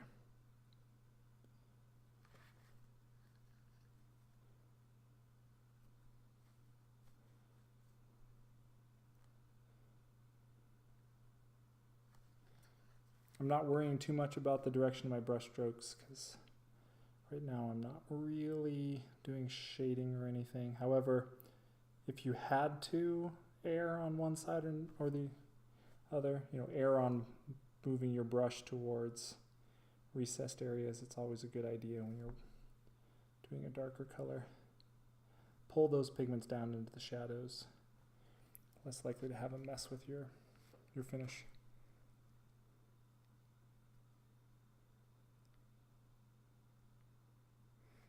That's great.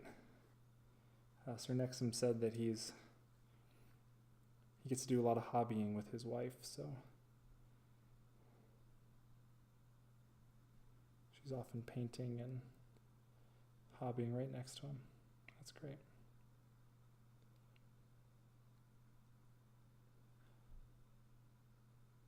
My wife's not really big into doing that. However, she's extremely supportive of me doing this hobby, so I'm quite lucky in that respect as well.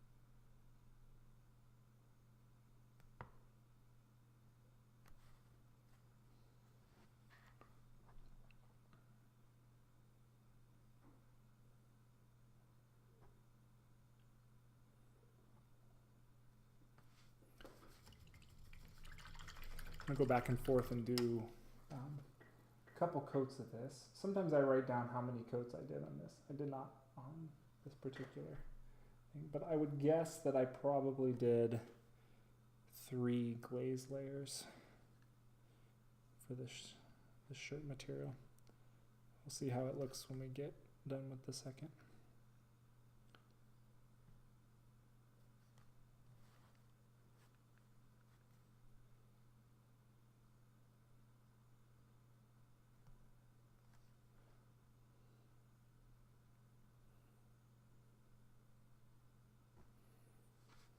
Two to 3 is usually average before I start adding other colors in to start doing the shadows.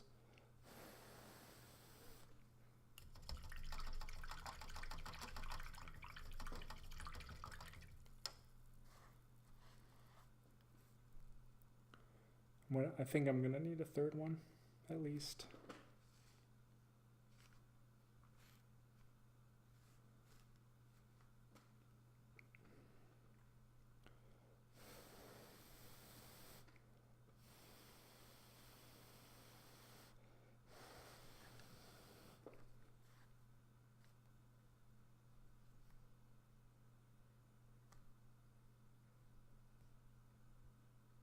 And how I'm going to tell, once this dries, I'm going to compare the highlight spots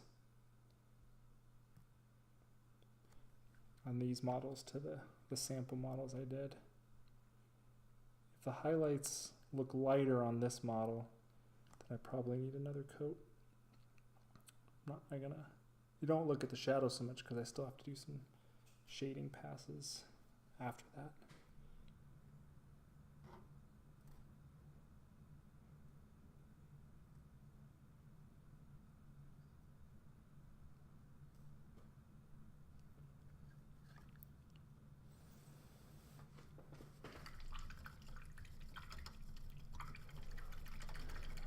Kind of. I use my airbrush now for all my priming, and I do some base coating with it as well, but I have not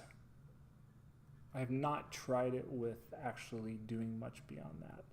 The big Etten model that I painted, I did paint a few layers of flesh, kind of building up some of the lighter volumes with that.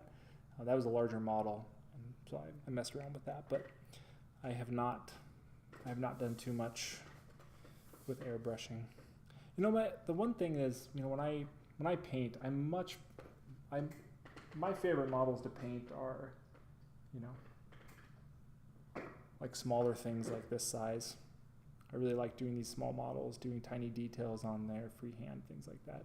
And, you really can't do all that much with an airbrush with something this size.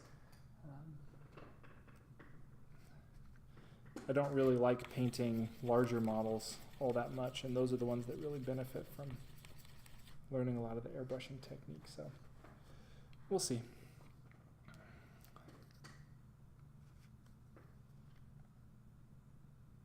Yeah.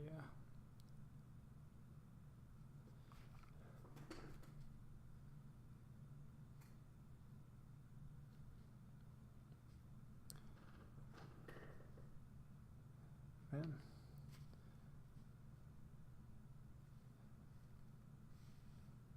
I really did thin lines on these sample models. Much thinner than the stripes I painted on these.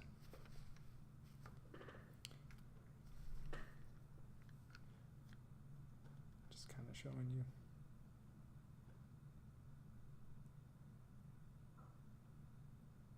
This is the finished one. I gotta step my game up if I want to get back to being as good as I was a couple weeks ago. To continue the conversation from the beginning of the stream.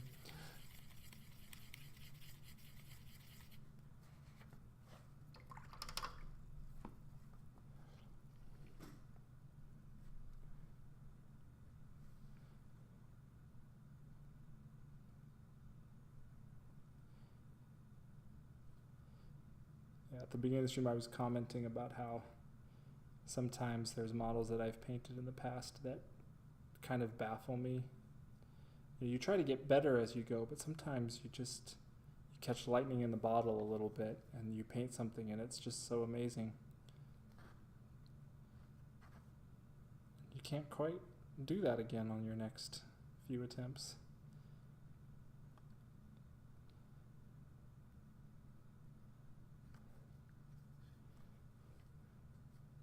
That's certainly, it's been interesting to see painting the sample busts and then trying to come back and mimic them exactly. Just how much little things that are a little different on these.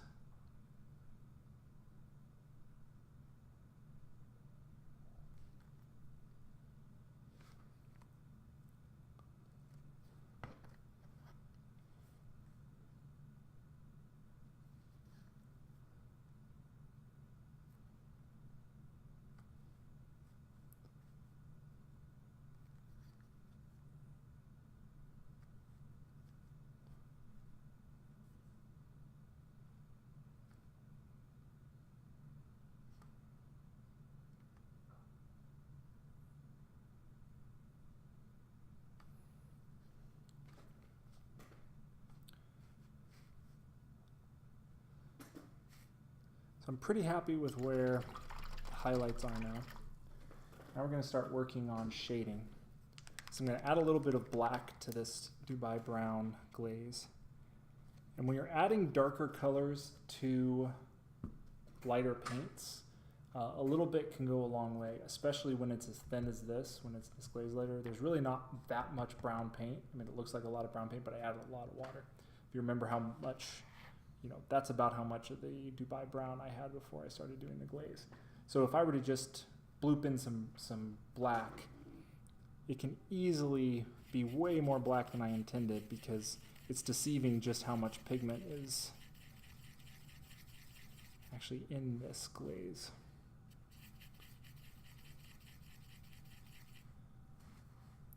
So I just want to add it a little bit at a time.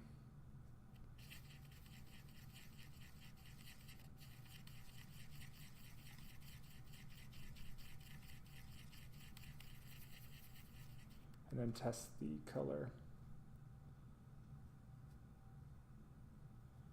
Here. Okay. So this is just a little darker than what I was using. We are now going to start to focus on the more recessed areas, but also playing off of the highlights. So the highlights are hitting the top of his shoulder here. So I'm going to start to shade right below that. You tend to get some of your darkest shades right next to your brightest highlights with things. Just in real life, that's kind of how it works.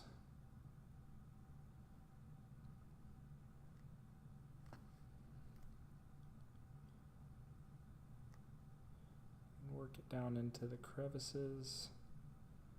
Anywhere where it seems like light would be a little less likely to hit. Down near where the fabric folds.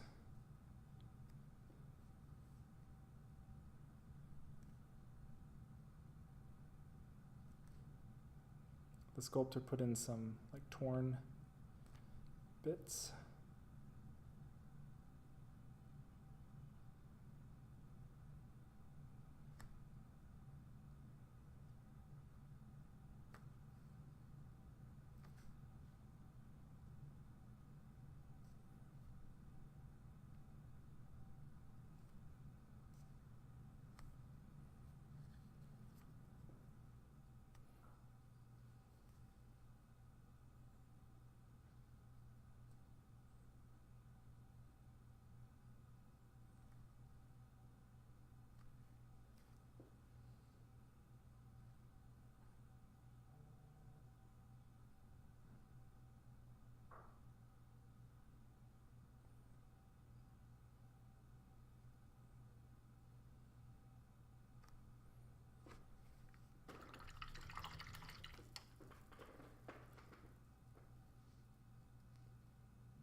I'm going to do a second pass with the same color before adding a little more black to it.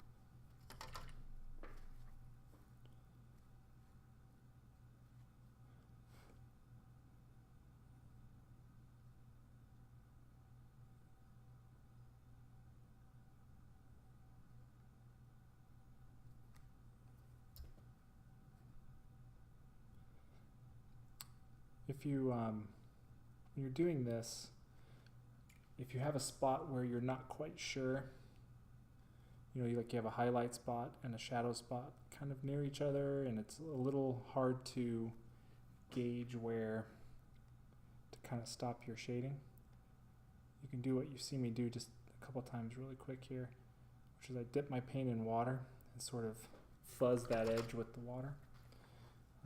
Which just helps to thin your paint right there and gives you a nice, better transition. Nothing really harsh will develop at there. You're not going to get a line, or you don't necessarily want a line as you're easing from one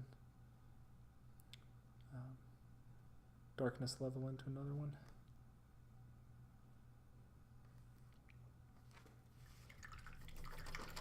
Small Adventure, what's up? You're on fire.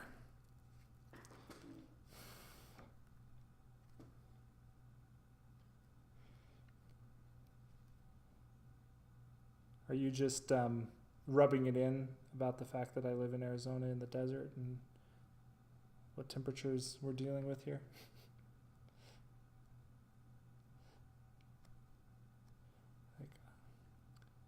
He just posted in the chat room just with like 10 flames was his entrance. Or maybe it's signifying the, like when a wizard would enter a room and he just like a big thing of fire, and then all of a sudden he appears. Did you just enter in a giant cloudy smoke of flames?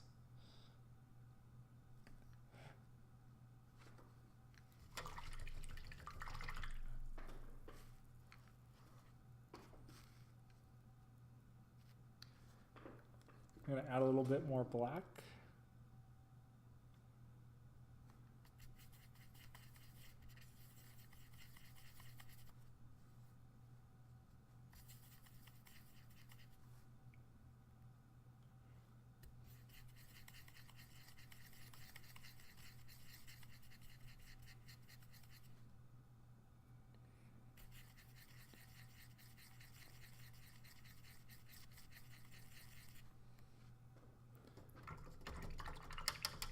One thing you can also do to help with all of this is sometimes as your glaze gets darker, it's better to make it thinner and thinner. So err on the side of being a little thinner with the darker glazes, and you're going to get a little bit less potential for just kind of weird, harsh transitions.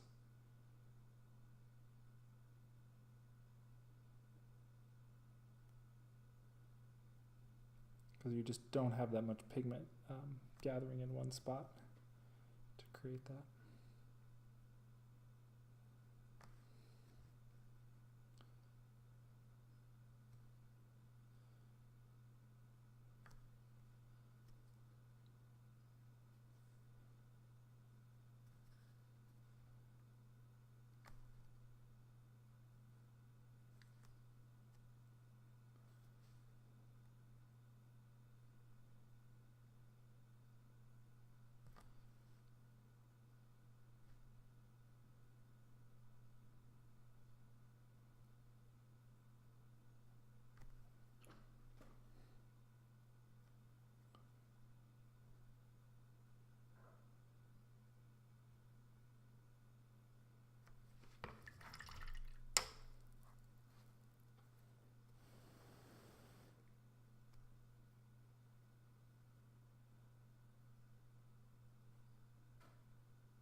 Maybe one more pass and then we'll be done.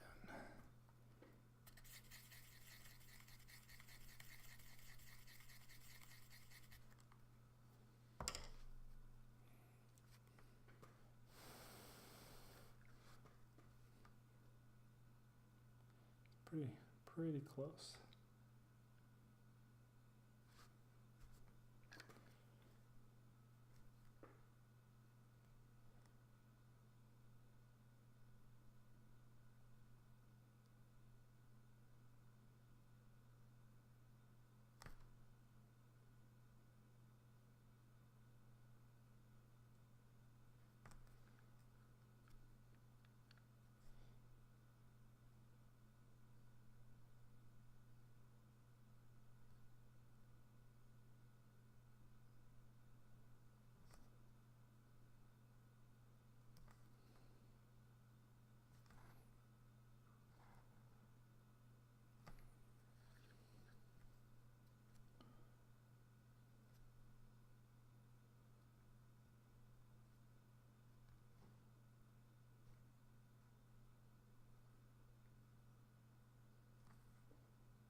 So in this stream today, we were able to get the leather like armor on his chest done, as well as the sleeves of his like kind of rough corduroy shirt.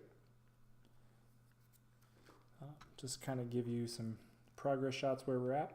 So next time we stream, so next Sunday, most likely what I'll do next is work on, we'll either do the hair or this leather strap that's across his chest next. I'll have to try to remember which one I did, because I know that I did one of them first, and I was kind of, I either remember telling myself like, oh, do it the reverse the next time, or this was the right order because of the way the paint got on itself. So, or yeah, whatever. So I'll think about it, but that's about where we're at. You can see we're making some pretty good progress. We have a few main areas left. We've got that strap across his shoulder, the hair, and the sword is mostly what is left. So cool. Thank you everybody again for showing up. Just a couple notes from your sponsor kind of ideas here right at the end. So remember cafepress.com/gorilla with a brush. You can get cool gorilla with a brush gear like this t-shirt. All of the profits go to charities, animal based charities. So local no-kill shelters, Arizona Pet Project, Arizona Animal Welfare League, also the Gorilla Fund International are the charities that I support. You can also, I only have 3 more of the Gorilla with a Brush dice bags. I don't have any plans for making these in the future, so if you want one, let me know soon. Only 3 left of those, perhaps no more to ever be made. But again, 100% of the purchase price of that also goes to animal charities if you are interested. If you want to buy the bust, participate in the paint-along, try to learn the techniques I'm showing on your own, go to my website, again, gorillawithabrush.com. There's a tab at the top that says Celtic Busts. You can order from there. You can also message me on social media. Give me your email address. I can send you an invoice order if you'd rather do it that way. But until next time, I'll see you around, and have a good week.